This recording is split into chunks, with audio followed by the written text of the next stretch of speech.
Can you hear me, Jeremy? Wonderful. Yes, thank you. Yes. David, how are you? You hear me okay? Yes. Thanks for coming. I've been there a couple times. He heard we did such a horrible job last week. He needed to get back on the. No, I told David I knew he had things under control. It was it's getting a birthday. My birthday. Yes. My favorite meal. Chuck's gonna watch our meeting live. Yes. Why wouldn't he? Yeah.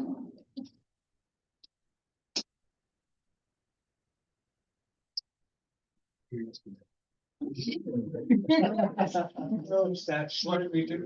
you say that with disdain or because you are Just an observation. I'm not sure about the tone. A general observation. The word said one thing, but the tone said another. I'm just tired. I'd like to go ahead and call our city council meeting to order, and thank you all for this I'll call special meeting to deal with the City Hall renovation in particular, as well as the exciting news of Morse Creek Dam. Are there any objections to approving the agenda as presented? Very good. We'll do the pledge of allegiance at the end before we leave, and get right into City Hall renovations. Thank you, Mayor. It's the report that I presented provided the cost breakdown. And as you know from the memorandum, we have about a $750,000 using round numbers gap between the project budget and the $6.5 million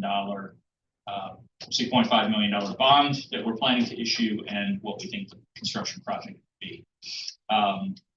As you know, as detailed in the memo, we've already spent a considerable amount of money on design as well as on some of the swing space costs. Much of that cost is irretrievable or unrecoverable. So Patrick is here tonight. Patrick Madigan has been a project manager from the start. He can fly you through the project overall because I think the mayor had asked me to give an update on what's included, what's not, where are people going to be, what is it going to look like. We can do that quickly. We can do that later. It's up to you. But then I think the heart of the meeting and discussion should be around what do we want to do about this.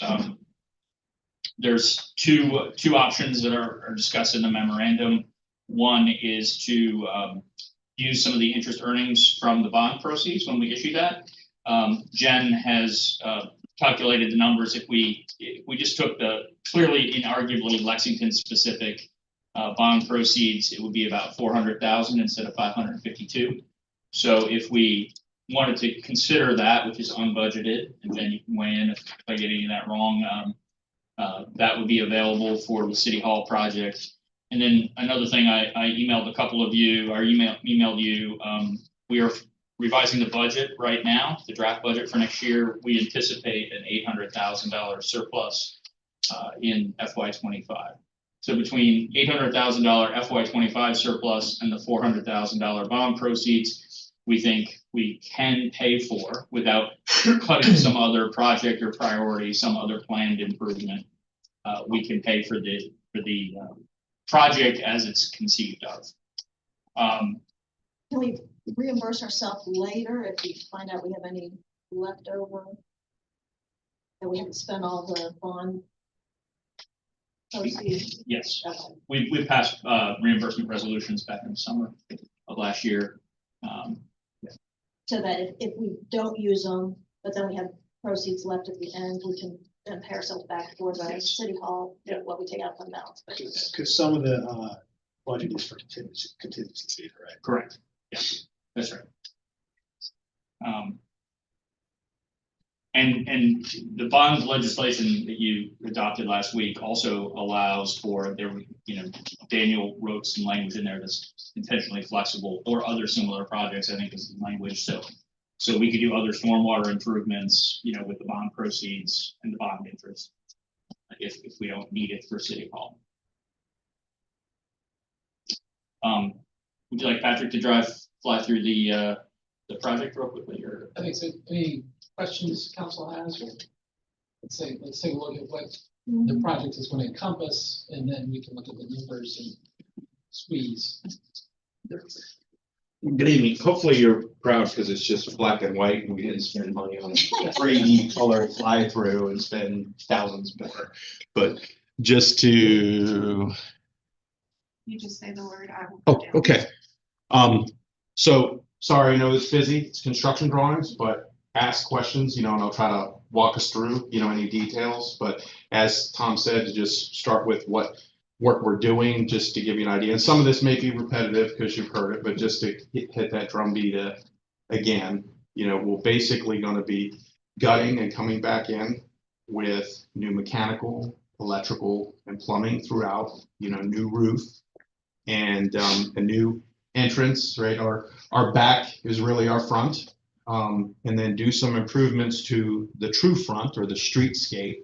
So we have at least a little bit better curb appeal, but that's some of the elements that are missing is full curb appeal down the pike that we need to take care of in the future. That could be smaller public work projects, from the sidewalk in, so to speak. But just what you're looking at right now is just a civil drawing, a plan view, looking down from space, just to kind of orient you. Washington Street, Fuller Street. Again, the true front, and then, but the operational front back here. We're going to cut into the driveway right here, take out a few parking spots. That'll be at grade. There'll be handicap sort of entrances on either side. These will be tiered steps, and you'll see some of those details later. We'll have a nice city seal right in the floor, right there. And that will have some sconce lighting and what have you. And that will have a nice appeal coming into the building. So it kind of looks like a greenhouse. We're a very green city, and or a mew, a stable. So it's kind of appropriate, kind of hits some of those historical elements. Off to the side, we're going to have a generator pad. That's an option we'd like to pick up. City manager wants to be forward leaning. So in the future, so that's not part of it to have a generator or the switch gear in here. We currently, as the building exists, and we will be at the end state, is there is an umbilical that runs over to police department. And we use that generator. And it's a small tech bus, as we call it in electrical terms, being a technical circuit. So it doesn't power everything, but what it will power is the IT, the server. So where our billing, water meter collection, any other protective documents we need that Nathan has. And the IT room is actually right where you're sitting. So it'll be kind of from the mayor this way will be the IT room. So that circuit will at least protect that. But in the future, we can go any size generator we want. If we want this to be, an additional EDM, the disaster management site, whatever, we can power the whole building, a portion of the building, whatever we want to size that to in the future. Patrick, what fuel would it run off of? Natural gas, or what would we, what kind of? We're removing gas from this project, so that would have to be a new line run to it. So primarily just diesel. Okay. But we could always spec that out, and that would be then a future project. Because what we go to with this kind of staff asked to kind of move away from gas. I was pretty agnostic to it, but the ask was to kind of move away from that and try to go to more efficient units. And you'll see that in the future plan for heat pumps that'll be on the side of the building. What kind of generator do we have at Waddell? Don't we have a generator at Waddell? It's a diesel. That's what I thought. And okay, yeah, exactly. And so I'm just thinking how often they kick on or tested. Once a week. Yes. Yeah, usually.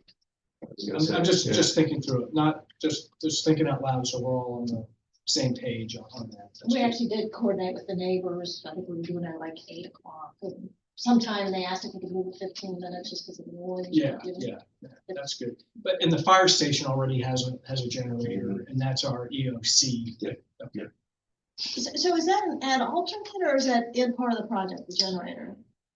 The generator is not part of the project, nor is the generator pad. Okay. What I recommended in the memo was that we do the pad and the conduits, and we can visit the generator later. Okay. And the generator pad is, I want to say about 24,000, 23,947. So almost 24,000. We'll go. Can you go to the next slide? We'll try to go to some elevations just to. So again, just the generator pad over here, just kind of showing also how and where power's coming in. There is a change to this. It's not reflected here, but this is the main transformer. It's actually going to be co-located over here, so it won't be in a line of sight. That was kind of a comment that came back, so that it's at least nestled back over here. What's not part of this work, which we'll take care of in Public Works, and as we get closer to completion, we'll put it in our budget request for that year to have some landscaping to go around that. Again, try to do some project cost control. Yeah, keep that in-house. Can you go to the next one, please? So I know, again, this is kind of busy, but just showing you the entrance, the true operational entrance, the back of the building. Again, just kind of showing. This gives you a profile view of the steps, kind of where it's a little depression. And then again, handicap ramp coming up. Can you go to the next one, please? And a little bit more detail so you can see some of the architectural rendering. So a lot of repairs that we need to do, spot repairs. You know, I think that's some of the things that scared away bidders as well too, is you can't really x-ray and do too much in situ testing to really get a true sense of where and how the brick mortar is throughout. So there's some rough suspected areas that are obvious when you come up and you see them and you see the cracks, you know, and you see kind of the delamination or the deformation where it's kind of bubbling out like that, you know. So those were easily identified as for the contractor to hit that. But of course, once they get into it, you know, underneath, you know, kind of like a tumor, it could be wider, you know, you may only be seeing the tip of the iceberg. So hence some of the contingency that Councilman Betts talked about, you know, that may have to go to some of that where you may be taking off portions of coursing, you know, but we won't know till they get into it, till the mason. Good thing is the sub on the contract is Faulkner. They're local. They've been doing masonry everywhere. They're really good. Did a lot of stuff at UVA and Charlottesville. So I think, you know, we've got an A team, you know, that has kind of bid on the project. Again, this is coming from the street, just looking at the entrance. Gonna add some eyebrows up here, some architectural features, and you'll see that reflected kind of in the back too, to give it a little character. And of course, You roof or? yes, yeah, and metal seam. Does it have color to it or? It does, and don't blame me for the color. Look to Jen and city manager for the color.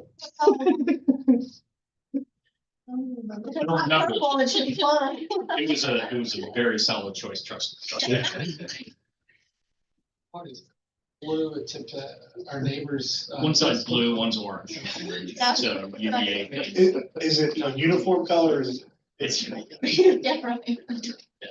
Like, do you know what color? I don't know off the top of my head. Because I mean, there's nothing that will scuttle the project if it's like, We do have a color palette. if it's- We can send that to you. I don't think I have it here, but I can send it to you. That truly does show you the interior. Very, very neutrals, very, very appropriate, you know. and we're not in an area where the ARB needs to look at it, or are we? No, Okay. no. Yeah. We're not a contributing structure, is that right, Arne? Yeah. Back to the left and right are those fire escapes. They're staying, and that was kind of a roundabout code-wise kind of discussion, and but we'll also have, and the price has, a suppression system which makes us good stewards, good example to the community, especially our efforts, you know, with Central Business District. And have multiple layers of safety. Exactly. With both the fire escapes and the. exactly. Fire escapes are getting refurbished or replaced, right? It's Yes, sir. getting refurbished. Can you go to the next slide? And then again, the back, but the true front or the operational front. And here's kind of that, like it was kind of describing to me, kind of like a greenhousey, mewy, stably kind of entrance in. Again, the eyebrows, snowbirds, which are real important, as folks in the CBD learned the last couple snow events. Mr. Vance, especially, yeah, and us. I mean, we needed them on our timber structure out at the pool. You know, years ago, some predates me, but y'all probably remember some of that sloughed it off right into the bubble pool. So You still have to be careful even with, you do. we have in the church and it still comes off in sheets and things. Gravity Yeah, still just works. hold it Will, back. will this entrance have a vestibule or, you know, doors and doors? Yes, it'll have an exterior and then the interior. So that, you know, is a nice feature because as you're aware now, you know, during the fall, you come in, you bring in half of the leaves, right, in the parking lot.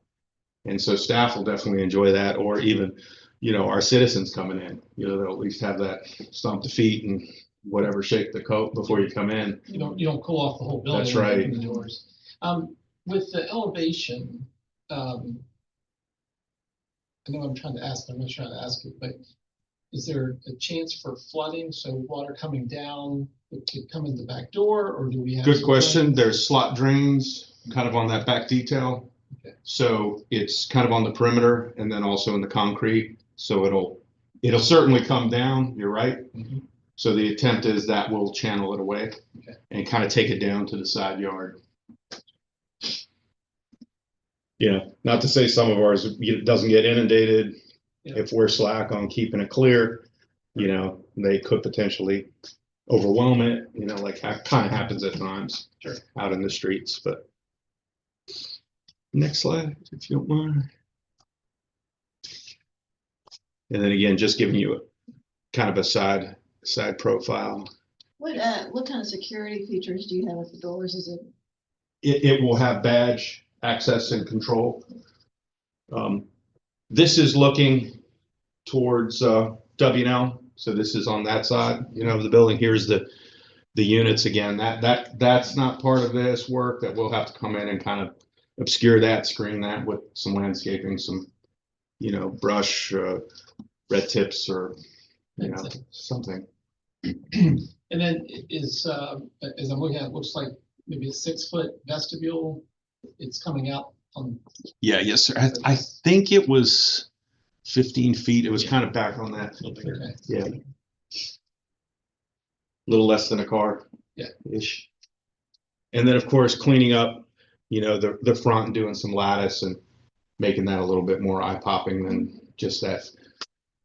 Yeah. So the entrance part, that's I guess a new part of the structure? It is. Okay. It is. That's it. Yeah. If there was any new construction, that's it. Yeah. That small portion. Will we lose a little bit of parking? up front? We will. Couple of spots right there. Next slide. And then this is looking towards Route 11 from the west side of the building. And this will be the side where the transformer will be, and then the future generator pad. Will the landscape be leveled or So much change there? that'll be on us to do, and that's sort of what's not part of the work. So, I mean, the pad and. oh yes, of All of course, that. where that's going in, yes, sir. Yeah.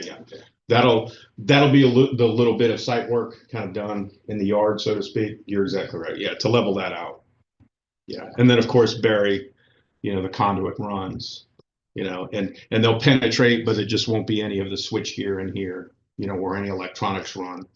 But what they will do, just like they're going to do with the IT, and that's a portion that will just be picked up later, that will have all the conduiting and pull strings, and then just, you know, the intention is we tech refresh our IT systems, and so then we'll add in running our Cat 5 or 6 or whatever Nathan specifies in servers to come into this room, and then of course all the wires out to the connections for staff. But all the conduiting and the junction boxes, you know, for IT, all that will be run, and that will have a pull string in it.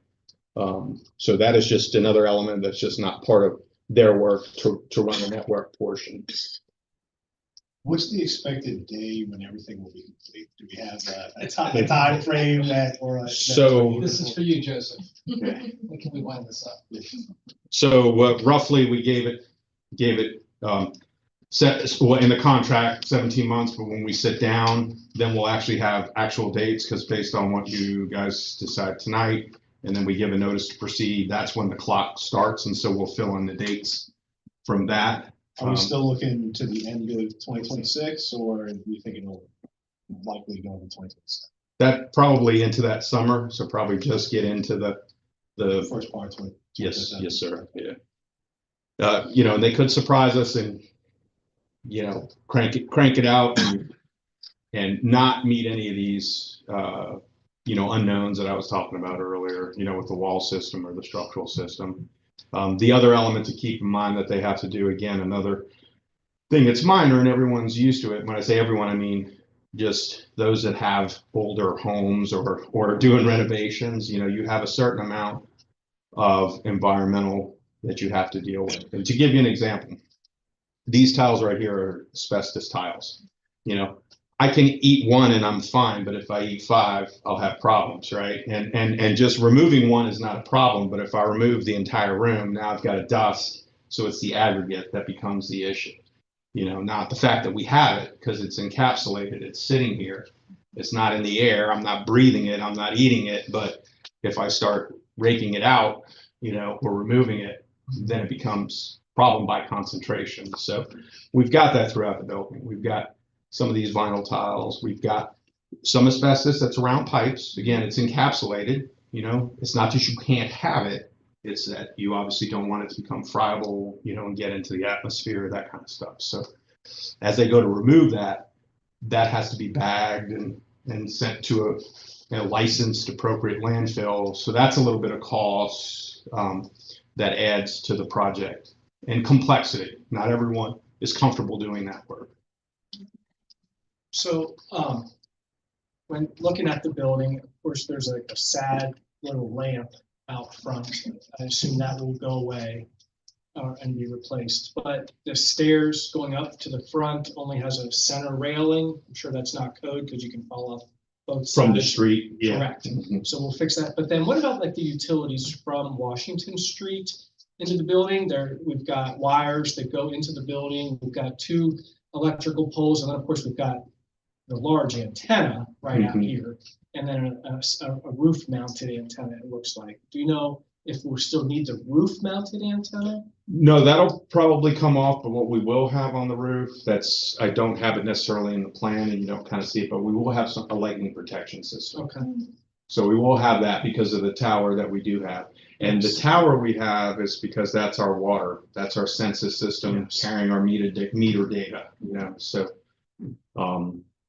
And obviously that's a big literal lightning pole, right? Yeah. So we want to make sure that that doesn't fry that, or our server, which is in the basement of the building for that system. In looking at the front of the building, near where I think Arnie's office would be, there's like a window that's filled in with bricks. Yeah, can you? Is that one, what are we gonna do with that? That stays the way it is. Okay. There, yep, There, right okay. here, yeah.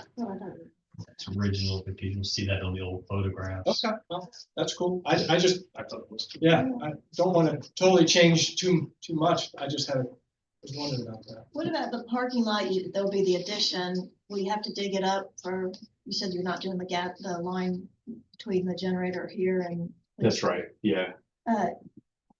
So are they not planning on really doing anything to the parking lot at the end, like repaving it or? No, Okay. and that is their laydown area that we're giving them, Right. about half of it. Yeah, obviously, so PD and then our citizens that park, Yeah. you know, that have the permit parking, that remains, but kind of this first row in becomes their laydown, so they can be right on site. Yeah. And we do have some fiber that comes across the road. Nathan has his 2 services that come in, so we have some redundancy. So some of that has to, and the power kind of runs in that direction, but still, irregardless, you know, all of that will be marked as part of our, you know, 811, the miss utility, you know, Right. marking, but they'll have to contend with the fiber. Mhm.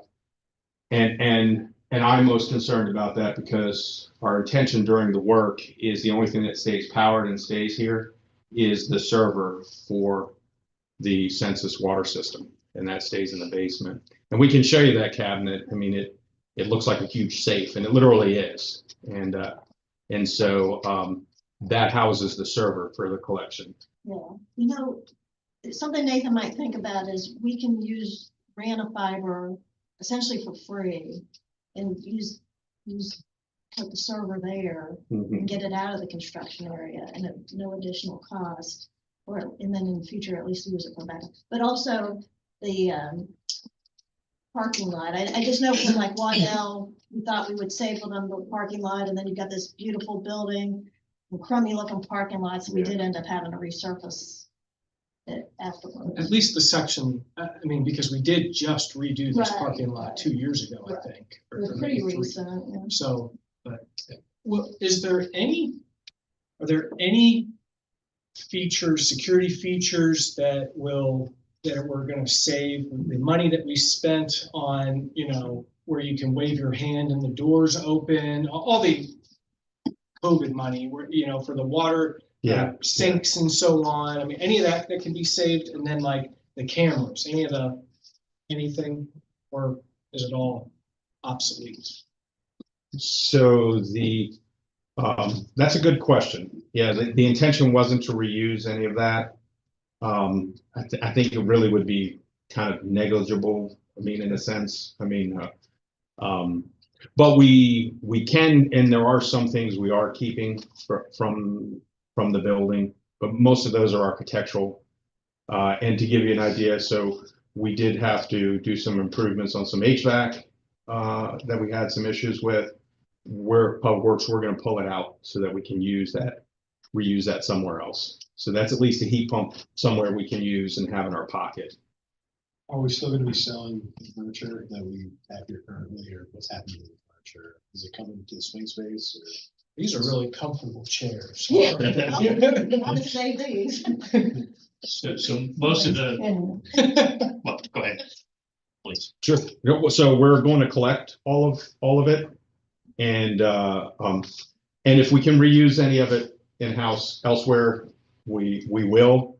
But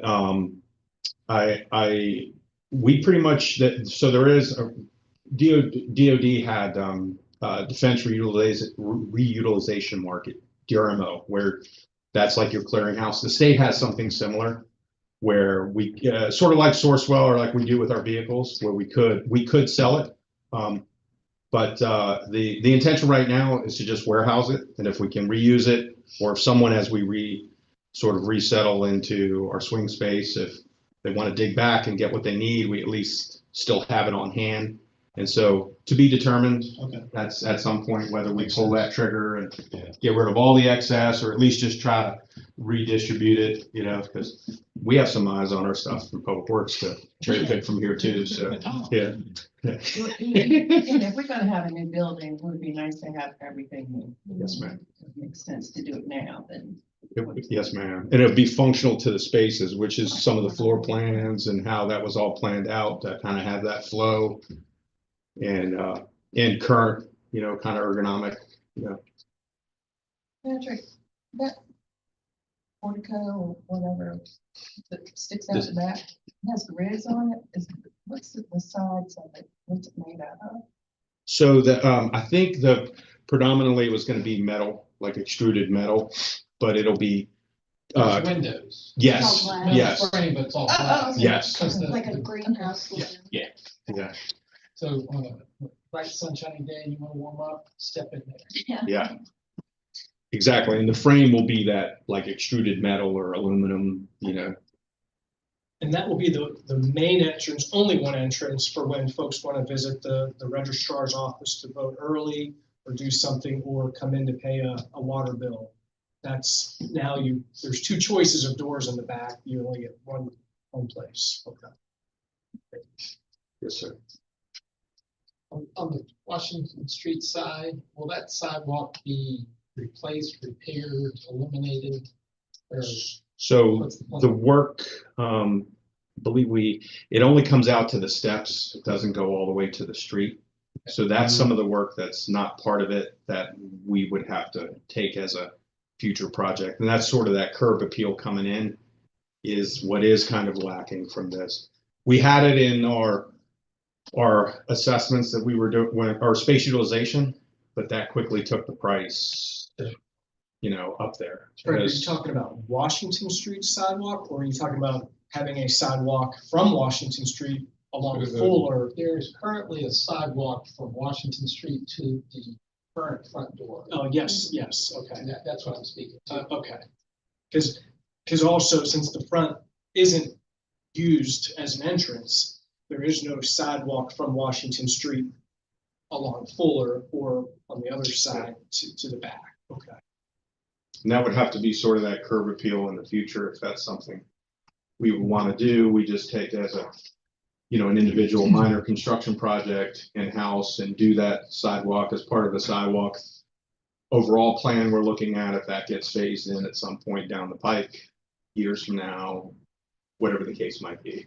Is our arborist, are there any trees on the side where the generator pad could go? I mean, is there any risk of, are we keeping all the trees? But we are, and we're taking, it's in here to have tree protection measures. There's a whole sheet to that. I don't have it as part of this, but also the magnolia out front, to keep that. And so, yeah, nothing's getting taken out. Other than potentially just some bushes for the HVAC units. And again, we'll kind of in-house, we'll come in with a landscape plan to obscure those or shield those with some kind of fence, some kind of landscape fencing with bushes. It's certainly not too late because we haven't started turning dirt, but in looking at this, it almost seems to me that the space that's between Washington Street and the current front door would be a beautiful park-like setting. Mhm. And not necessarily, it's a big open space and not really utilized at this point. Not a designer, but more of a dream. Well, but curb appeal is so key, and that was, we traded emails a while back about a plaque, because there's the plaque there now that is, the size of a postcard. Sure. That there's more to say. And our weight or our signage definitely could use some refreshing. City Hall Brian as well. That's what it's- Frank, I think you raise a really good suggestion for future. Stairs I are was thinking fine. about that as a more active Yeah. green space if you need. You've got a bit of a, no one gets too far off track, but Yeah, no, it's just. from the sidewalk to the yard, could make a lovely park setting. Even some benches. So simple. But that side being repositioned. How long is our swing space lease for?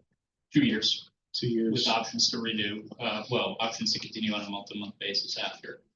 Would it currently take us into, so currently would take us into 2027?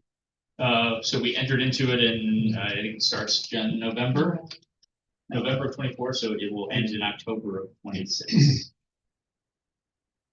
So that might be some contingency right there, yeah.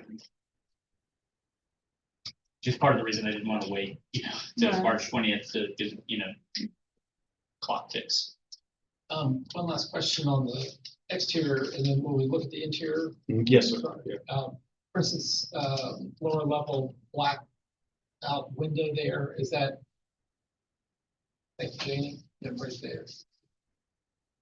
Yeah. It just caught my eye. I don't know that it has any significance or. Some broken pane will be replaced. Okay. It does have a note. Can you zoom in? Yeah. Maybe not. Yeah, probably not. I can find out for 803. Not a huge deal, it just. 803, provide new fixed wood transom window type W2 to match existing. So it's a transom. So like a vent. Yeah. And Yeah, it's matching the existing one. And that could be fire ventilation transom. Gotcha. Thank you.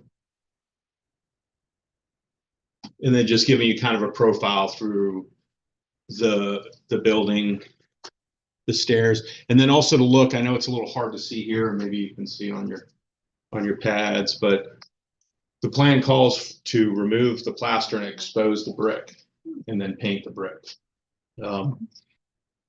and then open up the stairwell, which is one of the redeeming architectural features as well.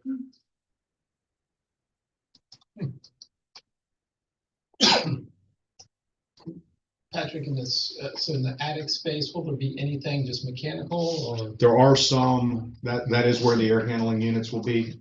The heat pumps themselves will be out here, but then the units, either heating or cooling and then distributing to the ductwork will be in the attic space.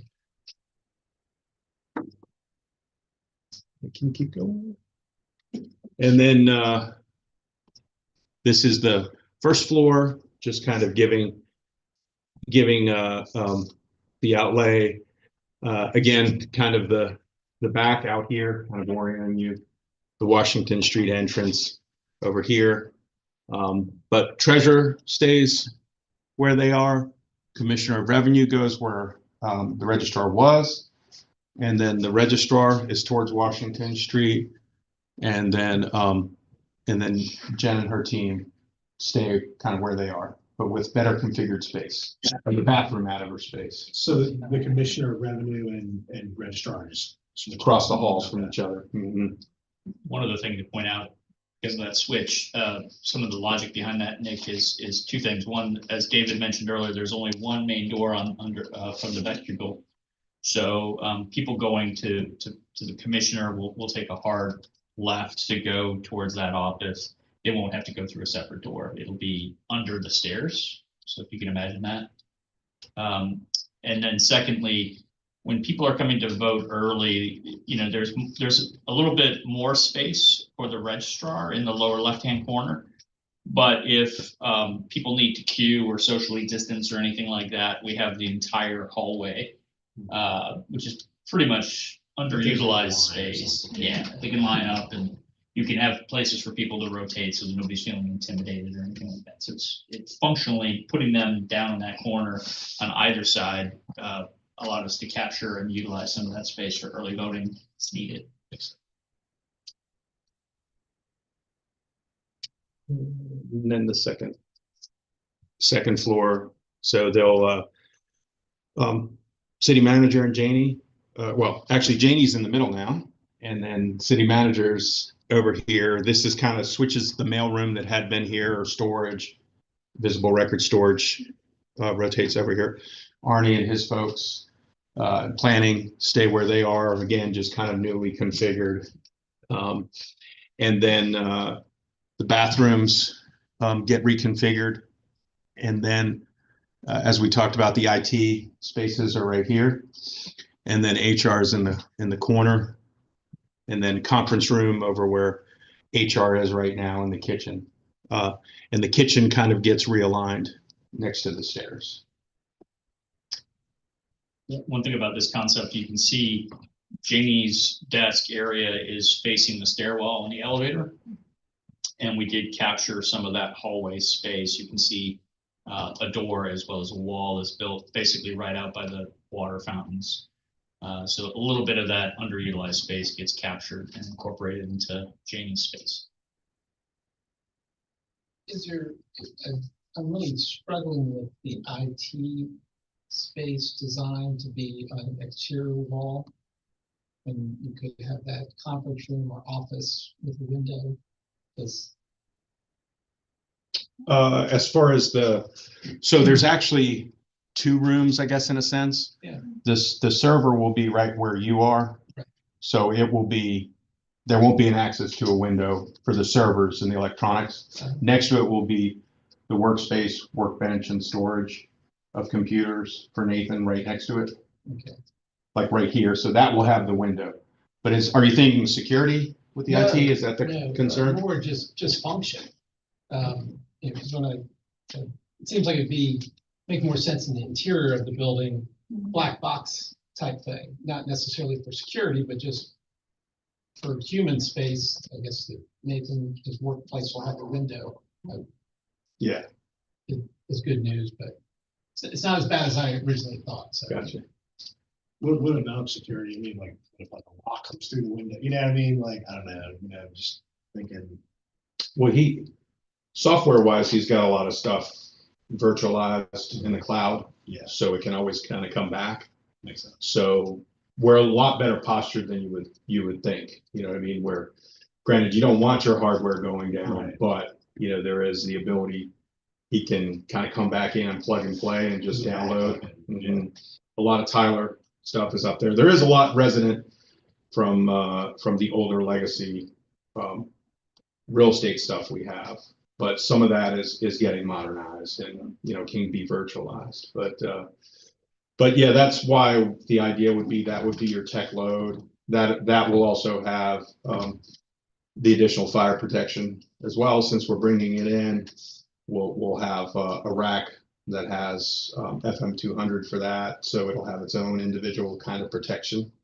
But yeah, unfortunately, can't stop the meteor through the wall. But you know, but we have pretty thick walls.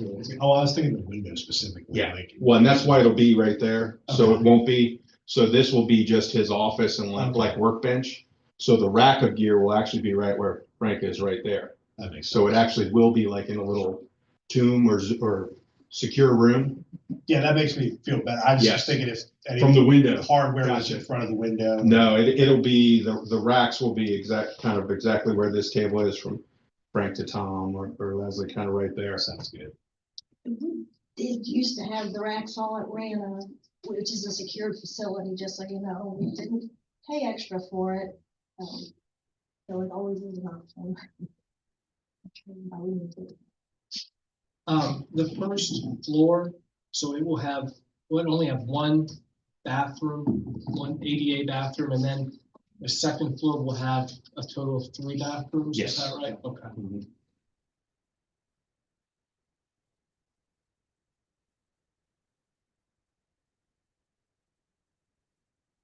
Can you talk at all about, well, I didn't want to get it, never mind, let you finish. I think we might be there. I think, can you just? Yes, we're done. Yeah, and that's kind of the last Mhm.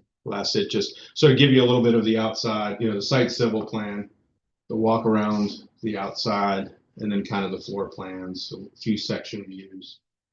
What do you think? Well, I was just gonna ask if, the concept of solar, where we are on that. If we are, and just kind of your thoughts on that. And are we rolling ahead with it, or are we? So what we're doing on the water side, which, you know, I think where the best application would be in your domestic water. But what we're doing is instantaneous water at the locations instead of having a main boiler. So that's more efficient. Right. You know, and then it's, so think of a small boiler at each fixture instead. So less overall power, you know, and more reliability, and then kind of on demand as well too. It's a challenge. I mean, it's a Yeah. historic, whether it is or, you know, designated or not. I mean, it was, so I think just Yeah. bringing that up. Yeah, and just kind of going into it, we, you know, not knowing where the temperature was of how we were how we wanted to approach it as a historic structure, or go after tax credits and try to leverage someone else's money or fund, or how we were gonna go, you know, that also took us down kind of the design path we kind of went, in a sense.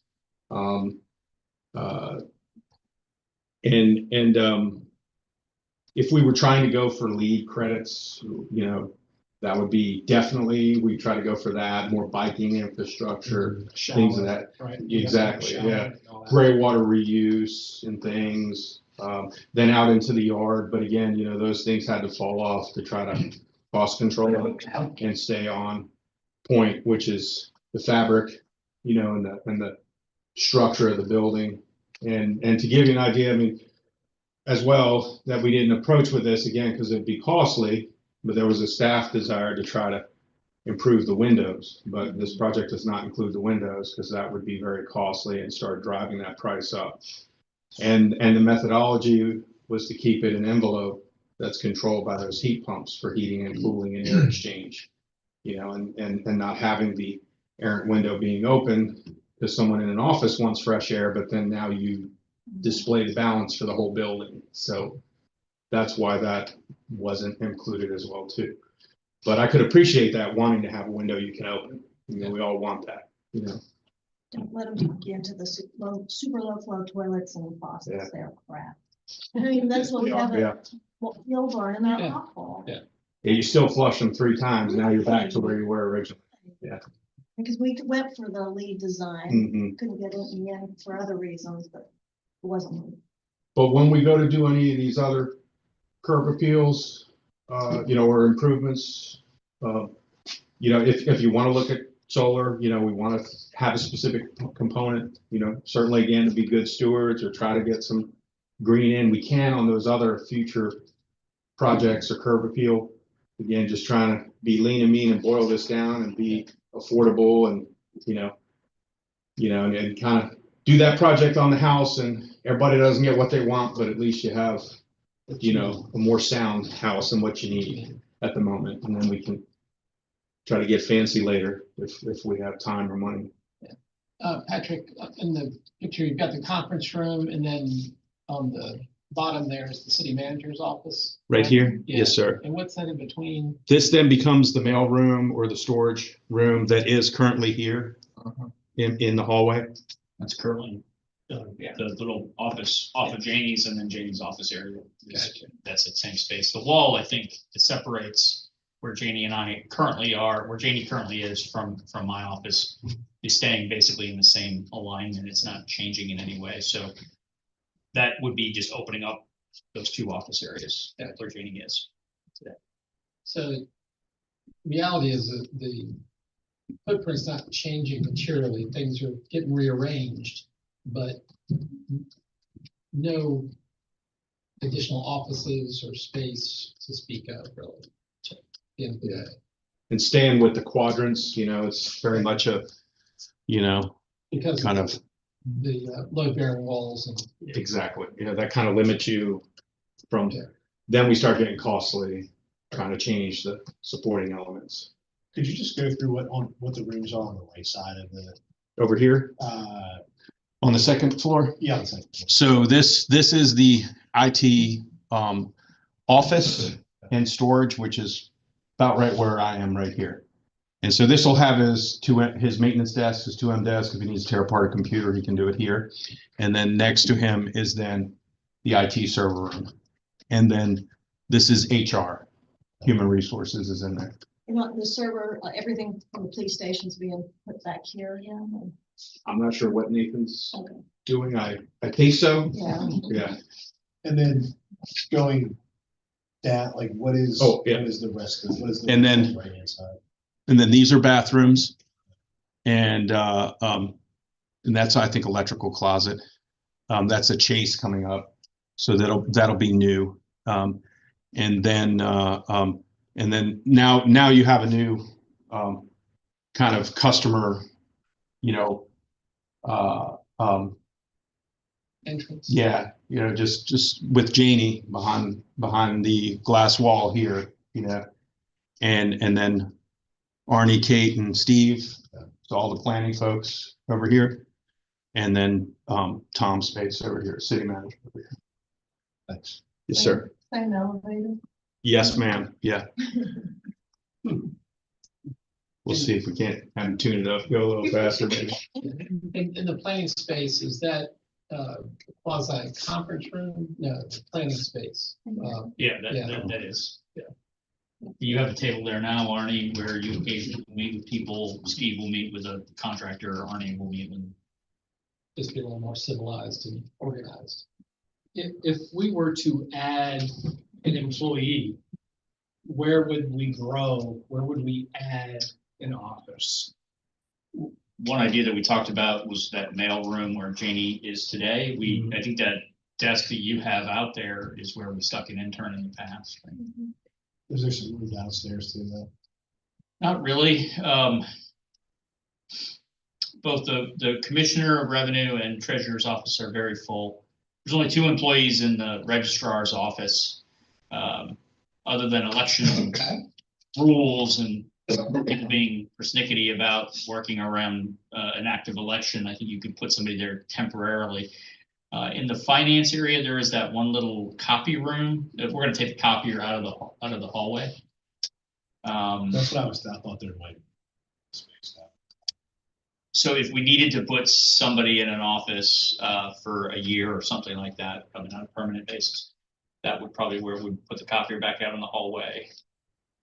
And so then, of course, worst case, we could just chop up the conference room. You know, I mean, if for some reason we had to flood half a dozen people, we needed a surge, we just meet in the police conference area and chop that room up, you know, or temporarily put up, you know, configurable furniture if we needed to. Does, You know, worst case. does Nathan have a second office somewhere in this? Yes. Yeah. So That's a That's good an option. I just want the ability to grow if we needed to Yeah. add a person. Is the new conference room same size as this or? A little smaller, I think, Yeah. because the elevator and the kitchen kind of chop out of it. You said the ability to grow or doze? I didn't, sorry, I did not stop. The halls, because of the structural walls, the hallways will be exactly the same. There's no difference there, top and bottom. Yes, sir. Yeah. Stairwell, same Yeah, then size. the main hallway is, Okay. And the idea is to clean, I'm sorry. Go ahead. Just to clean up the first floor, I mean, get the copier out of there. It's kind of a little cluttered now, in my view. And then on the second floor as well, trying to grab some of that space. I bet it's like 5 feet of the hallway gets incorporated, you know, so I don't know how many square feet that is, probably 40 square feet gets incorporated into that office area. And depending upon any growth that we would have, theoretically, we'd have, I would think, make use of space in the hallway where the copier is now to have, words escape me, but cubicles, yeah. Mhm. Something of that nature. Is the basement storage, it's only accessible from the exterior or is it accessible? Inside, is that can you go to the first? It's only from the inside. Okay. Yeah. It goes under the stairs. Just thinking of the doors from the side. There is an exterior door, and that's what opens into where the cabinet is for our water servers, you know, for the census. Yeah, right there. What is the storage area like? Is there a lot of space down there? Is there any addition? No. We'll take you for it too. I've never been down. It is indescribable, and when you go in, you'll never have a desire to go. Go at midnight, Nick. That house is like that. It's a bit spooky. Patrick, ceilings, what's it, Yeah, that's. before you get there, Mhm. if I heard you correctly, so these load-bearing walls, plaster's coming off, we're gonna fluff and buff the brick and make it pretty. And Yes, then the ceilings will be, trying to raise them as well too, so that it also cleans up the street appearance coming in, where you can kind of see if you're sitting out in the parking lot and you look at you can see kind of the insulation and where the wall is. So the intention is to get it above those the old window heights and transoms, and then also try to have basically upshot lights, so it's using the ceiling as the grid, which is ergonomically better instead of downcasting on folks. So and more efficient lighting. Sure. but what kind of ceilings will it be? Drywall, will it be drop ceilings? So acoustic tile drywall in some areas, like in the hallways, the attempt is to bring that all the way up and then expose it back to, I guess, the plaster that is underneath that, and kind of clean that up. So it's a little hodgepodgey. Okay, We also have to have some sound dampening panels that drop from the ceiling So it kind of looks like it doesn't look like a drop ceiling, but it does come down and float with strings or how they attach it. Yeah. Excellent. Offices with the fire escape. So they're actually at the end of the hallways. So, well, this isn't a hallway anymore, but this one's at the end of where Janie is now. She actually has that right to her left, but it'll be the new mailroom. This one is actually at the end of the hallway here. So it'll go right out here, just like it is. So if you come out of the room, you'll see it to the left. It'll still be a hallway and going straight. It's good that there's one on both sides. Yeah. So 4 doors to get out onto the fire escape. Patrick, and going back to the ceiling height, so like in this room, would it remain what it is now? Yeah. They were trying to get above, there's like transoms above these windows. It's to get above that. So that'll be a nice feature. Mhm. Popped it once, it's like another 2 or 3 feet. Yeah. Yeah. Mhm. Yeah, see, that was the old school air circulation design. So that was the air conditioning and the heating, kind of the idea to get that changeover and that air change, changing with popping those, and having the windows in the first place. Good stuff. Any more pictures? Don't think so. I think these are the only plans we have, right? If council approves the recommendation, when will wall get started likely? So we would issue, if you approve it tonight, we'll issue the notice of award and then issue them notice to proceed. We'll have a pre-construction conference, but basically within 30 days, they'll be on site, having to start towards an effort. And right now, we have staff scheduled to move. Registrar and treasurer are opening their new space at 626 Waddell on March 10th. And the other city hall staff is yet to be scheduled. It'll be after March 10th. Just so that Nathan can make sure that they're up and operational and everything's back to normal. And then we're continuing to work on the 539, but there's less effort. I say that Nathan's pulling his hair out with some things there, so I don't want to minimize it, but so we'll move in March. He always makes it look easy. It's a lot of work. So on March 10th, people will be able to go over to 626 Waddell Street and the business center. Yeah. And Karen and Pat were pretty adamant about that from a communication because of business license taxes and so forth. So, It's that time of year. Yeah. Will there be any information on the water bill? About where you can pay your bill now and, mail slot, that kind of thing? I'll say yes. Okay. What's your recommendation? Yes, there will be. It's too late for the March bill.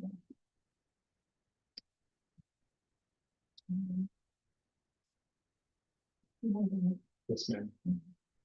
Patrick, looking at the water census equipment and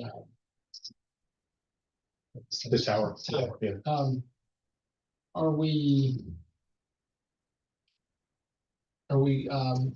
obliged to that equipment? Is there new technology that would work better than this current tower? That would be less of a lightning rod or? We have it in the SIP for next year. Okay. Yeah.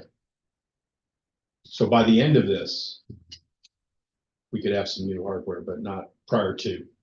So maybe during the middle of next budget cycle. Okay. Would it eliminate the tower?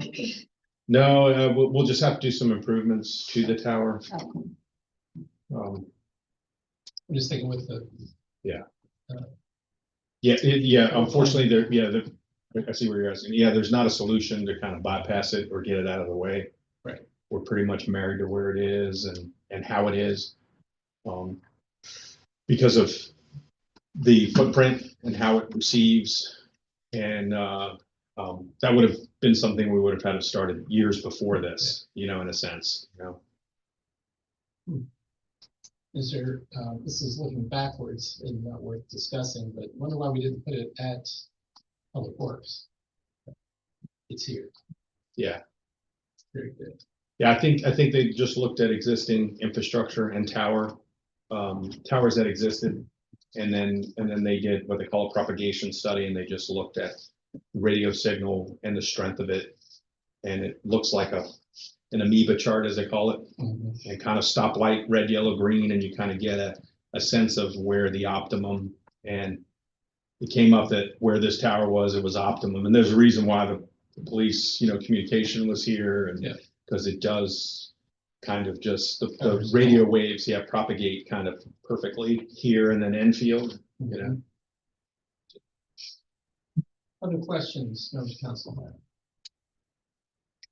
If not, there's a recommendation in your packet, and welcome your consideration. Very exciting. Well, I just want to compliment Patrick and he's done a great job, and we've involved the entire City Hall department head team. And there is one office that has rotated around all 4 quadrants and wound up in the exact same spot that office was located before. But In the planning process. in the planning process, we have explored lots of options, and so compliments again to Patrick and Doug and his team for getting the swing space ready.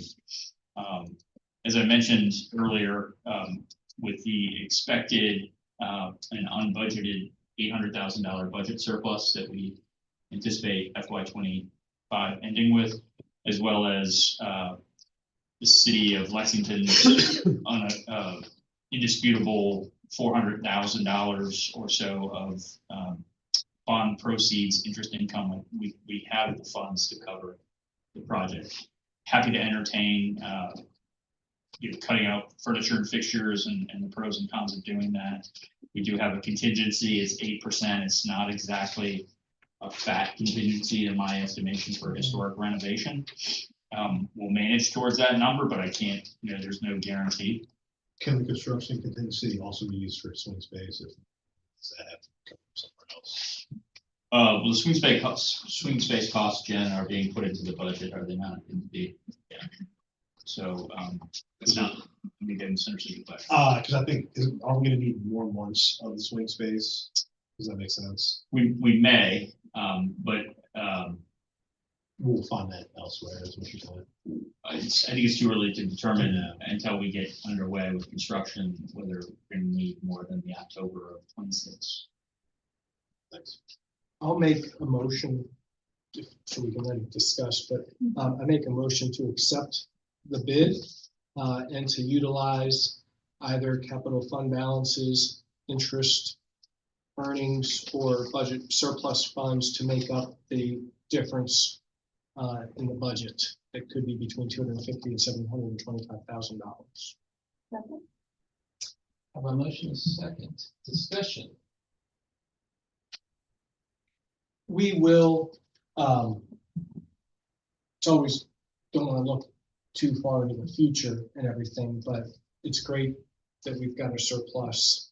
We think at the end of FY25, we never know how FY26 will go. But there's a chance that you could even have a surplus in FY26. You never know. But we don't spend irresponsibly. And if the city operates well, we might have some buffer in FY26 that would help with these pressures. So I say that out loud to all my colleagues. You all know that already, but I just mentioned that. So just to clarify, we're not issuing an additional $250,000. No. Just. I didn't think so. So the bond will be, 6.5, I guess. And other expenses that we need for furniture and fixtures will come from the. Yeah, I mean, that will come from the interest income that David mentioned. There were 3 items in your motion. It will be part of that. Generator as well. Well, I think the generator pad but not the generator itself. Unless we decide to do that at the end of the project when we see how things are going. Lots of those details to be determined as the project goes along. We'll have to worry about those until we award the wall. And got a great plan that the team's put together, and very exciting. The past 25 years, at least, City Council has been talking about renovating this space and refreshing it, and it's exciting to be on the cusp of it. When was the last renovation? Last renovation was 84, 86. And it was, I think renovation was generous.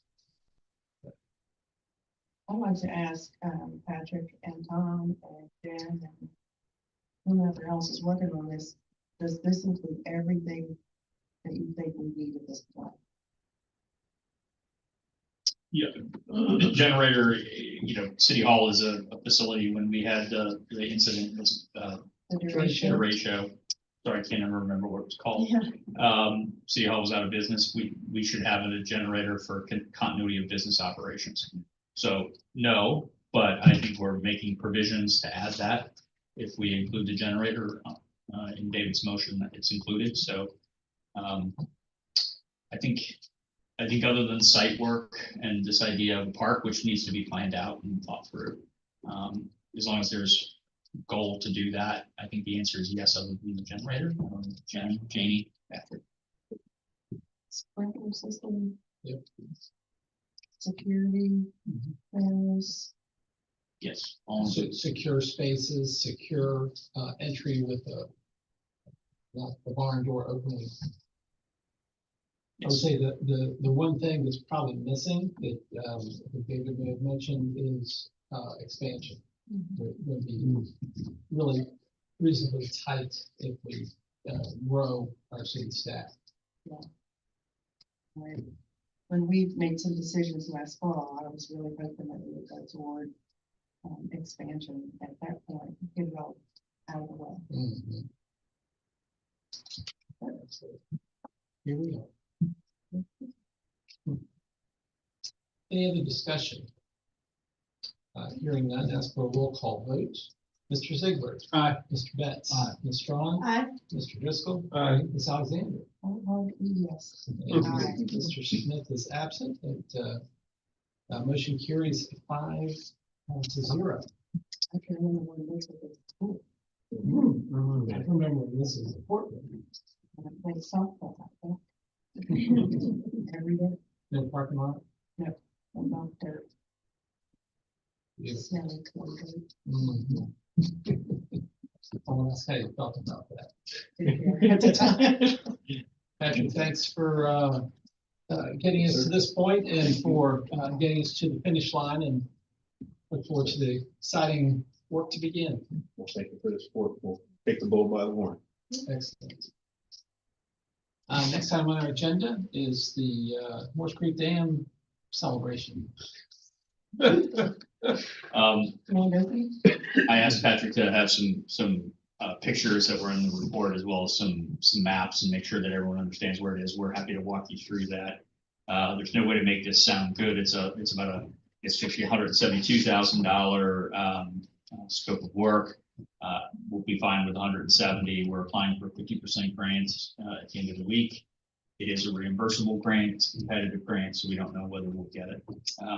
Just to be clear, the $170,000 grant is to study what the problems might be with the dam. It doesn't fix any of the problems that might be with the dam. And study may reveal the need for an additional study or additional engineering work. So this is the very beginning of assessment. It's not in any way a solution or an end to the assessment. Throughout the memo, we talked a little bit about the history of the dam, why we have it. Again, it really doesn't serve a drinking water purpose today. It's tied up into a complicated intergovernmental agreement with the county. Jeremy is digging into it, as am I, but there's a lot of history that we just can't speak to right now. Many of you who have been on council before will know far more about the reasons why we are where we are than I can represent today. So I think at the end of the day, we're in a position where we're regulated by DCR. There are people downstream of the dam that, if it were to fail, could be harmed. Their properties were killed. So we need to take this very seriously. We don't think there's any imminent threats, so don't misunderstand that as a alarm. But it is something that we need to tend to. If right now we've been communicating very effectively with DCR. When I say we, I mean Patrick and Doug Sesson and Thomas Wagner have been very good communication. They haven't told us we have to fix this yet. We're trying to be in front of that.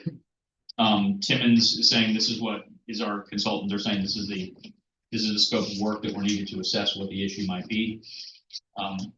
Nobody's told us you have to do this yet. If we don't do it soon, I think that will be forthcoming.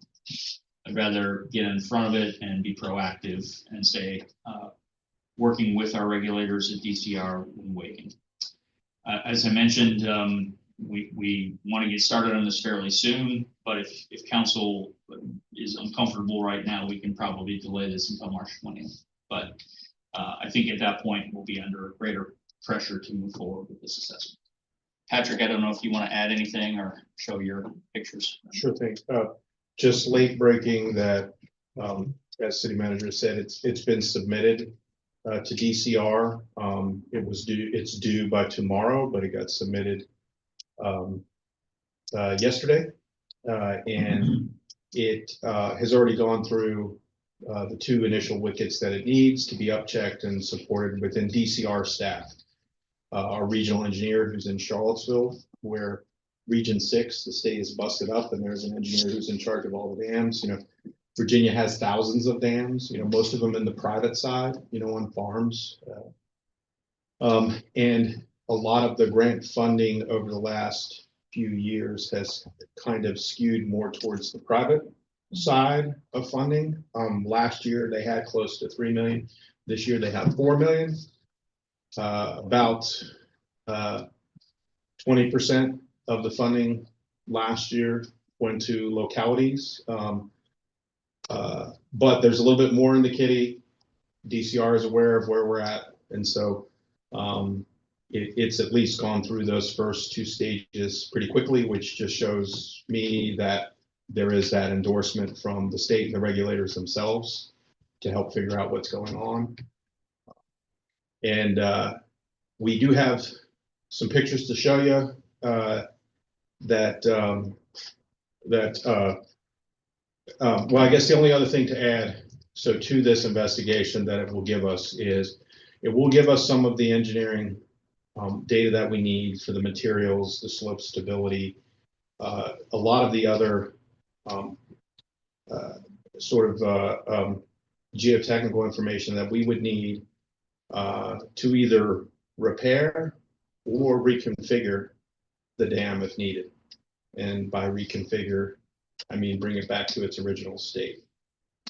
And then just to also fill in the details, just a little bit more solid to give you an idea, like Tom was saying, this isn't an emergency water source. And the reason why is, from an MSA perspective, this wouldn't even meet 1 daily demand of all the customers in the county or the city of the water that is there. So it'd be a pretty short supply. And we don't have any transmission lines. I mean, they were put in, but they're not operable. So there is a 6-inch pipe that just goes through some farms, but not all the way to Enfield. You're exactly right. Not enough to get to either the plant or the tanks at Enfield.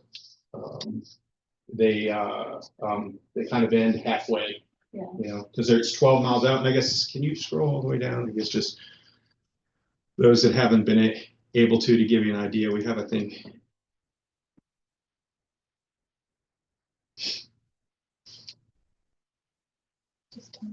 yep, keep going if you don't mind. One more, yep. Which is a separate Okay, can you go discussion, back but sometime it'd be nice to hear from Jeremy, and it doesn't have to be tonight, about, the county had to put in those lines, but are they not required to maintain them?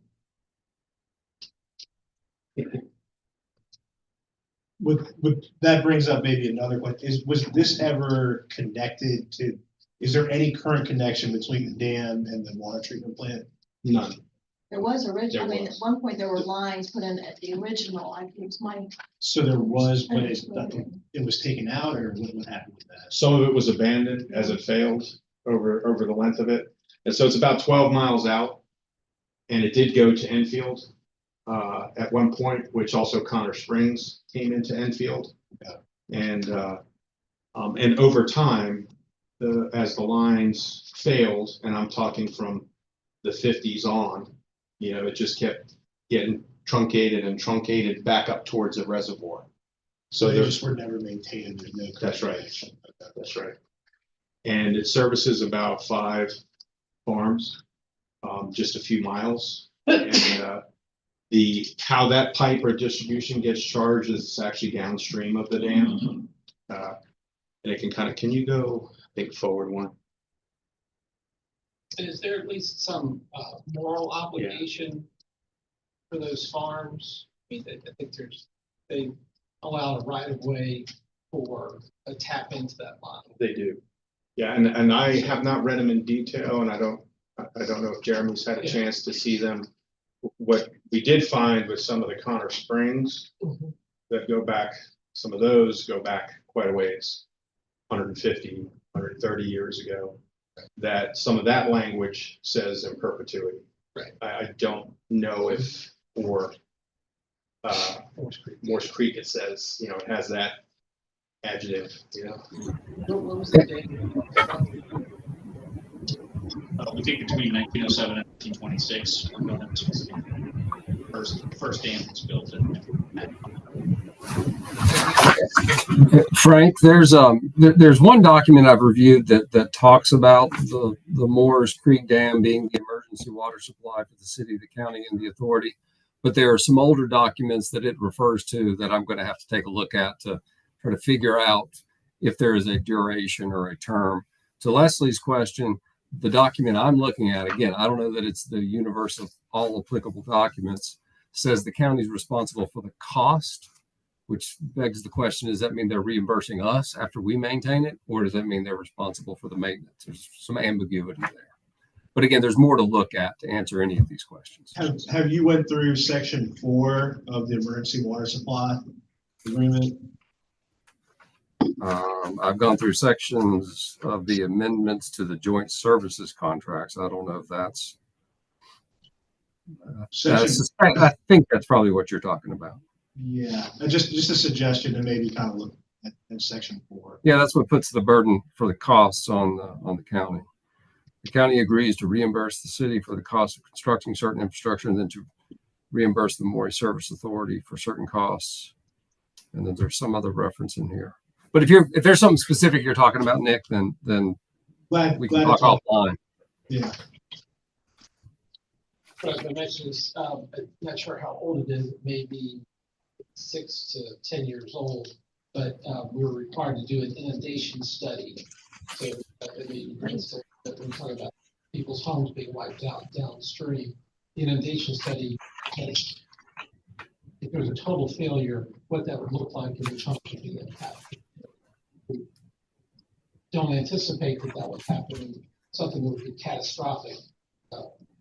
If something were to look like it was going to happen, do we have to wait till it gets? But okay.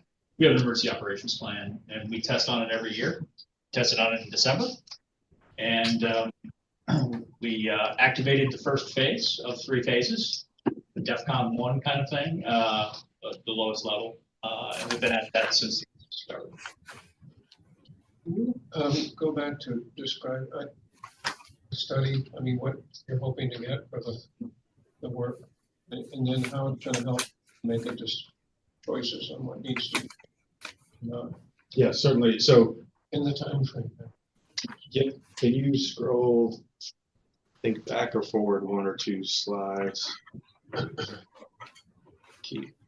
Yep. So I don't know if you can blow that up. and kind of bring what is the dam down below up. Yep. And then kind of scroll it over. So what you see over here is, the last 120-year evolution of the dam. So it's, currently roughly about 100 feet tall and about 1,000 feet long. But it started down here, like Tom was saying, in 1907. Then sometime in the 20s, and sometimes in the 60s, and then 70s. So you have various different materials here, and different compaction rates, different materials over time. You don't know if there's been slipping, voids, movement. Has it stayed monolithic or homogeneous? Is it all the same material, or has there now been little spouts? Has it moved? What's going on? This is like a living, breathing thing. So we have to go in and do biopsies, and go pick samples and then test that so that they can characterize the true nature and then model that dam, what's there. And then also do the calculations to determine the stability of this. So again, kind of that it's living, breathing, it's soil, it's material, but it's not, homogeneous, it's different. And so what's going on between these two layers? And is it living, moving? Does it have voids? Does it have issues? So we need that to understand where we're at, and then also to try to hunt. And can you go to one of the other slides that shows the sinkhole?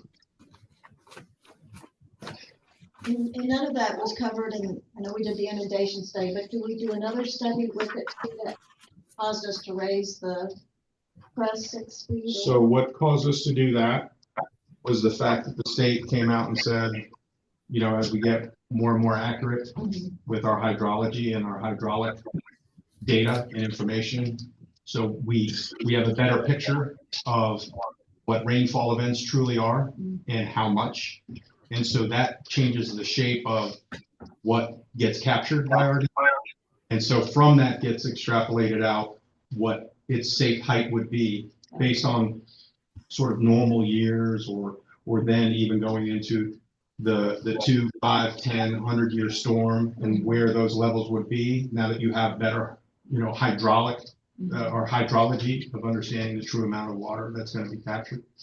So that caused everybody in the state, and DCR went out and said, you need to go back out and reassess your elevations based on this hydrology and your watershed, that this captures, and determine where that height needs to be. And unfortunately, we were, 2 inches. However, we did that in-house, but work staff did that. Contract was 120, end of the day, 40 something for, the fantastic construction crew in-house, so we saved a hunk of change. But there wasn't any structural study done. No, just more of the height, and then specifying what material, maybe a little sampling right there, because you're going to tie in those 2 inches, and how best to tie that in with fabric, geotechnical fabric, to try to give you some resistive, help, so I think that was the extent of it, but it would just be a small probing, within maybe the foot, not that full 100-foot sort of column, of true elevation that you have. So this is roughly 4 by 4. The water running through it is clean. As Tom said, we did the EAP test that we do every year. A week later, this appeared. Our crews go up there once a week. They walk it, and then throughout the growing season, we keep that flush. You don't want anything growing on it. It's earth. You don't want trees. You don't want shrubs. You don't want anything causing that soil to slough off, right? So we're up there quite a bit. And then obviously our eyes and ears, our scouts found this. This isn't the first time there's been this sinkhole, as well as in this location. There was previous erosion here. What caused it in the previous reports we have, and this is the other thing the study will do as well, to then isolate in. So we want to know the whole character of the whole body, but then we also want to kind of zero in on what we think, previous prognosis was, or previous issues, and what those previous issues were. Can you go to another slide? That one that we had, the little. sort of dam triangle look. Yes, thank you. So what we have is, this is where the erosion is right here. This is roughly the dam. It's kind of hard to see on here, but we have outfall pipes that come, and that's coming from the tower you'll see in the other pictures.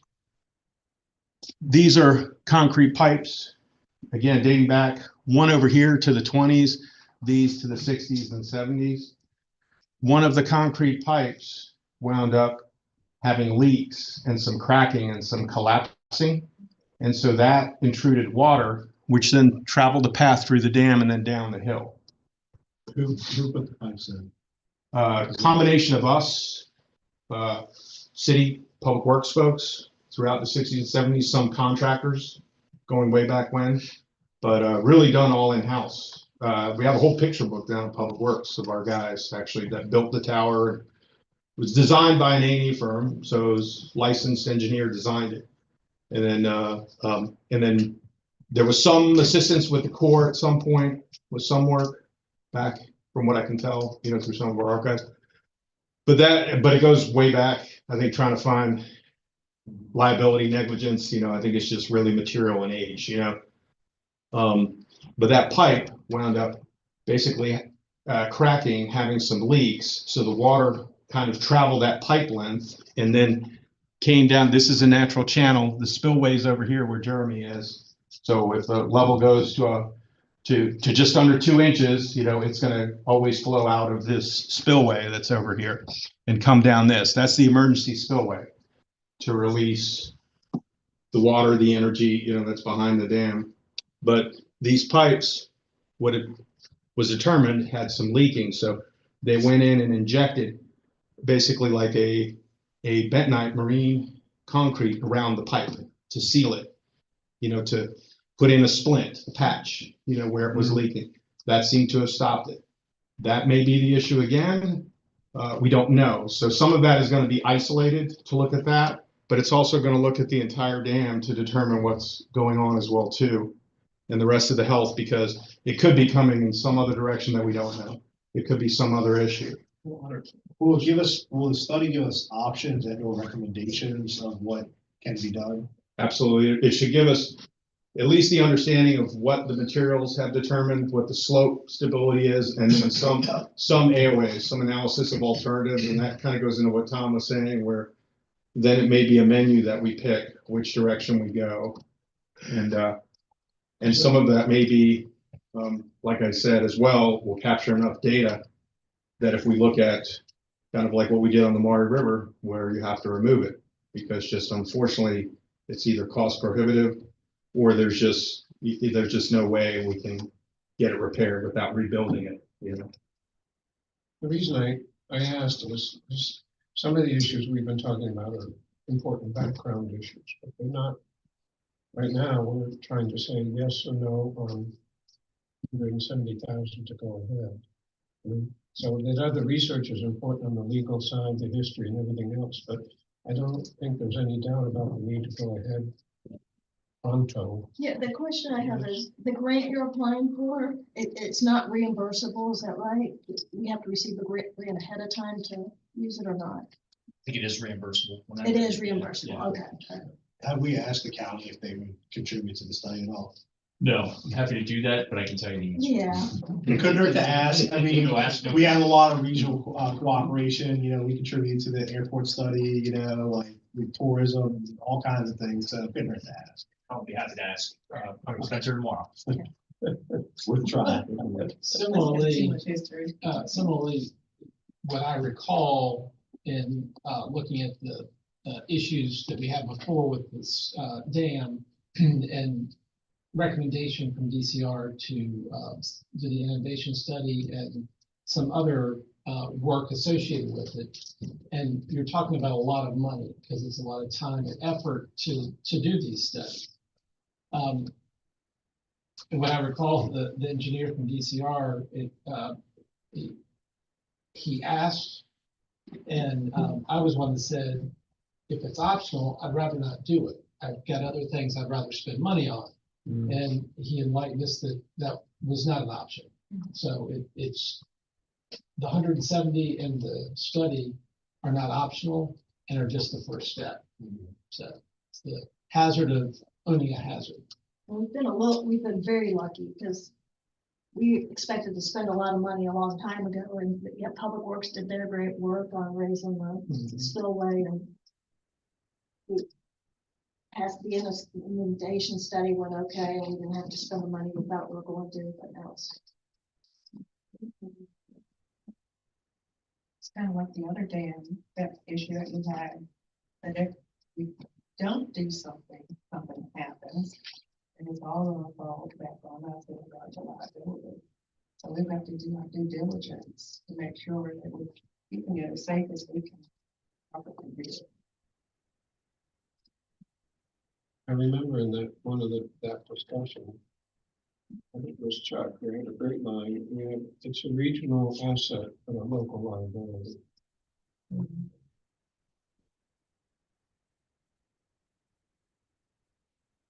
One image that I really like, and Jamie, I think it's backwards a couple, that gives you an idea of how the dam was formed. This is it. You can see the earthen part on the right and sort of the kidney bean shape. You can see where the earthen dam is. And you can see the property line in black and orange. That's sort of the spillway. That picture that Patrick was if you move the mouse up just a little bit more. It's right about there's where the hole is, the sinkhole. And if you can scroll to the upper right, Gene, the pool that charges the water line is really down to the right here. This is going down in elevation as she goes to the right. And that's where the lines that we do have are charged from a pool. It's not even charged directly from the dam.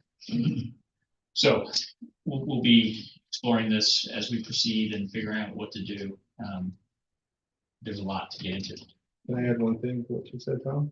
So to Tom's point about that charged line being downstream, so going back to these farmers, so actually if we were to remove the dam, the flow would continue down that creek. It would continue to this line that we were discussing, and it would continue to go to farmers. And they would actually have more flow and more pressure if the dam was removed. And in that long time ago, we were told that this dam also feeds Woods Creek. And at one point it was like, well, if you take down the dam, you risk that. But then later we heard that no, it wouldn't change anything with Woods Creek. Does it go through the same way, or? No, ma'am, it goes out to Buffalo. Okay. It heads out that way. Okay. Connor Spring does kind of feed over to the golf course and then Woods Creek. Okay. So Connor Spring does. Okay. And if you were to sort of isolate Connor Spring, that would take less flow. And so once upon a time, the two met where Connor Spring line was. So was the line from Moores Creek. Okay. They ran in parallel, and they kind of followed Ross Road over through Kendall, up to Enfield. And so Connor Spring does feed, it is somewhat of the headwaters. Yeah, right. So good. This doesn't affect it though. No, ma'am. Yeah. Okay. This is kind of a theoretical, but if this water would have been drawn at some point, say to a water treatment plant, would that have lessened, like what's happening now, had no impact, unknowable? Any thoughts on that? If the entire line, I'm trying to understand what you're saying. So if it ran from where it is currently, like let's say to the existing plant right now. Right. And it was, let's say this water source had been utilized. Right? Yes, and is being utilized, right? Like if it's being utilized now. It's not, right? Yeah, right. But if it was, yeah, what impact would that have had, if any, with what's going on right now? Does that make any sense? Yeah, I think minimal, just because the draw really is off of the Maury. And here's something that's also a little bit interesting from a physiochemical standpoint. This water is actually a little too clean to run through the MSA plant.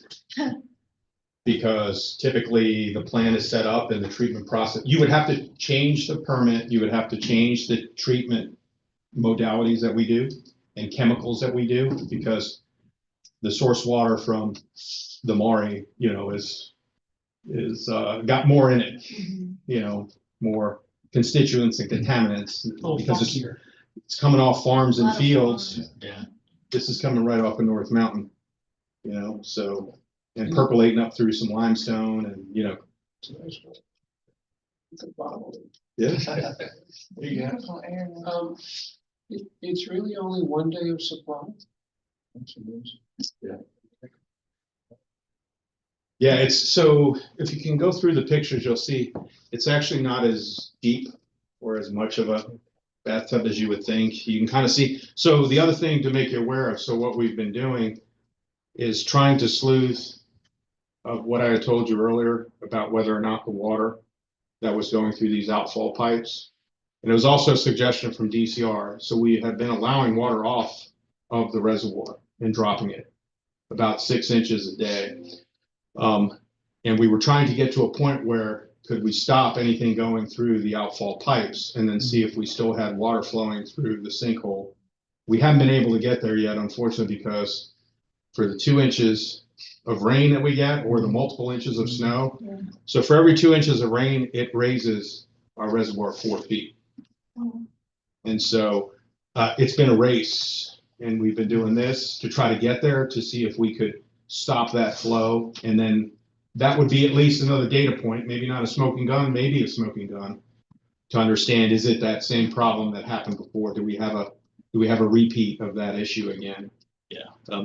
But if you go through, I think you'll see a few more where it kind of drops. And so again, this is the outfall tower with the pipes.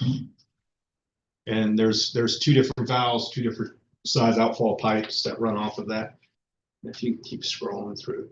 Yeah, so you can kind of see where it's dropping. You can see the all water line. You also see a brown dirt around the perimeter, as you can see, probably at that point. I think we probably dropped it 5 or 6 feet at that point. And you can see back here that you're, already. At a beach. Yeah, yeah. So when you've heard me kind of before always say we want to have a, thermometer in the meatloaf, know what's going on. So about 1.5 years ago, we put in these sensors. And so here's a solar pad that charges the battery that sends back a signal.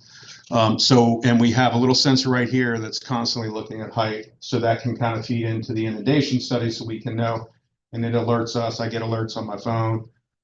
Scott gets them, Doug gets them, Thomas gets them. So we know what's happening at any time. And then if you can scroll to some of the other pictures. And that's a spillway. Spillway again, that's where we actually were able, and Tom had this in the issue paper, that's where we finally got to the point where we were dropping it and it was stopping to go over the spillway.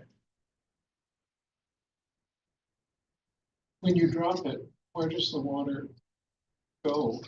I mean, how does it leave? Right? So those 2 outfalls follow down the, can you go back to the diagram? Yep, so they come out and hit this sort of concrete channel that we have here and then flow down. So that's what we watch. So as it fell, normally it goes over the spillway. Then when we know we're below the spillway, and if we have the valves open, then there should still be water going down, sort of that V sluice. And then we know that's coming from the outfall pipes. And then what we wanted to see was then no water, and then know that it's being contained. And then we were hoping to see no water as well off to the side where the sinkhole is. Because we have so the meters that you gave us money to buy for sewer, we have those sitting on the sinkhole right now as well too. So we're calculating flow at the sinkhole. And then we also have some game cameras up there that cell phone back. So at any time we can log on and take a picture. So remotely, we've got a good idea of what's going on. We don't have to have someone camped up there yet. Jeremy, would you have any, I guess, just affirm for us that it's really not an optional, we've got to move forward with this? In your experience with DCR? Yeah, ultimately, yes. I mean, I think Tom has made the point that it doesn't necessarily have to be tonight, but it is clearly the city's responsibility, and the city will have to deal with the situation at some point.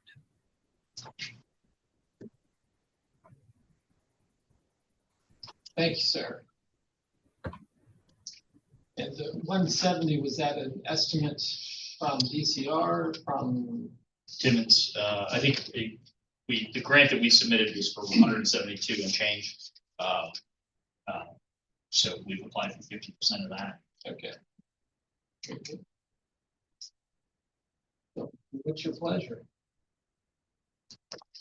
How do you want to handle something you don't have a choice in? To make a motion that we spend approximately $170,000 on a study that's being recommended and submit for the grant. We already have a motion in a second. Any discussion? I'm not saying that we shouldn't do the study. I just want to know, is there any relevance to, just generally speaking, that the county was supposed to maintain the Enfield storage pipe and I just had a question related to that. Just maybe not maybe a question for tonight about the study, but maybe just a question down the road about Enfield storage area and facilities necessary to get this emergency water treatment plant. Maybe something to explore in the future. Yeah, and looking as staff gets deeper into the contracts and documents related to it, come back to us certainly and give us some guidance. I'll tell you from my experience and my recollection, owned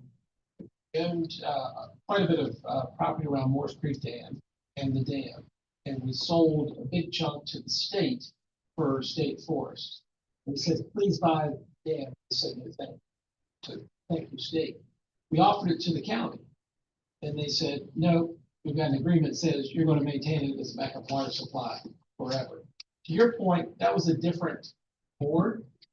I don't know any reason that the response would be different, but whether it's, do you want to, we'll give it to you, we'll trade you, there may be something that we would want, or do you want to participate? Tom's going to carry that water for us, pun intended. But I share that. Just saying, we have some responsibilities. Sounds like they have some responsibilities, and just something maybe we might need to explore as we move forward. But I am on board with the study tonight. Yeah. Any further discussion? Hearing none, roll call vote. Mr. Ziegler. Aye. Mr. Driscoll. Aye. Ms. Strong. Aye. Mr. Betts. Aye. Ms. Alexander. Aye. Motion carried unanimously. Hold on, you to vote. I'm not aware of any other business to come before council this evening. We have the agenda which has the boards and commissions. Does anybody want to report on anything? Maybe commissions, since we just had it, though most of y'all were there.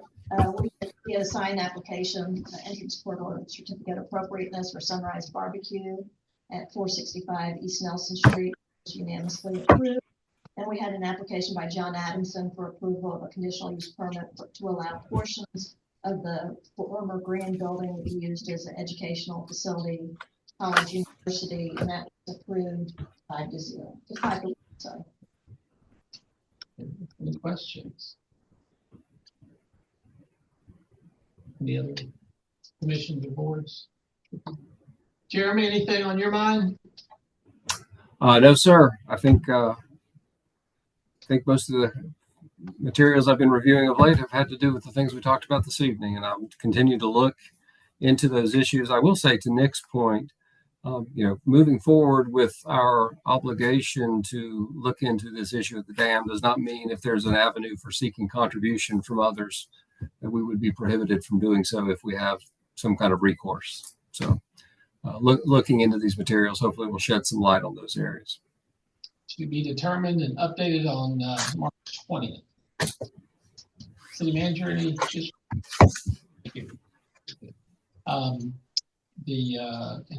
I know we're all thankful for the cooperation between Rutgers County and Lexington Police Department with the chase. I think it was high speed. What I viewed was regular speed, but a person in with some issues and everybody making it home or to the hospital and home safely for our first responders.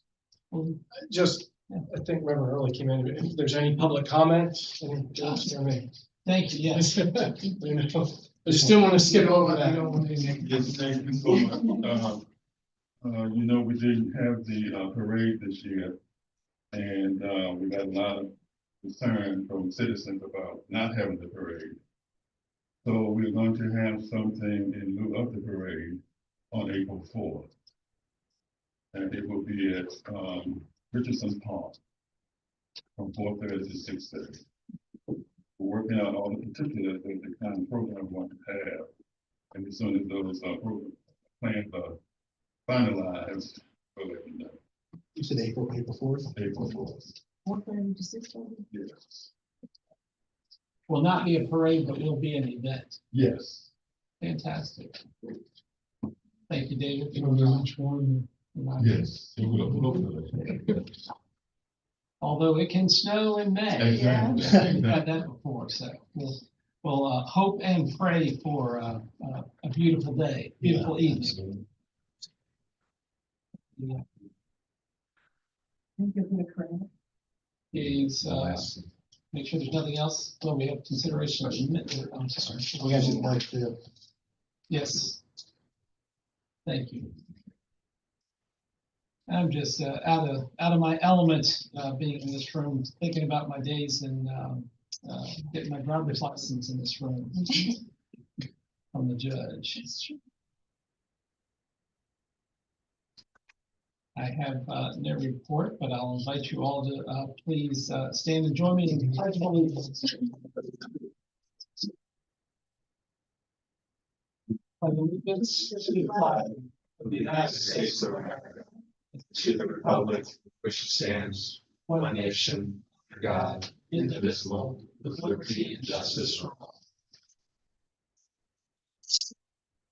You don't have to sit down if you're happy. We can adjourn. And it's I guess 8:45, and I do my math. So it's 3 hours and 15 minutes left to celebrate Tom's birthday today. Had a dispatch meeting, I went to the dentist, planning commission and council, it was a wonderful. You didn't tell us. I hope you have a good rest of your birthday. Thank you. Yeah. Sorry. Ice, right? Yeah. It's been a party all weekend. No, I turned 64, but she's still pregnant.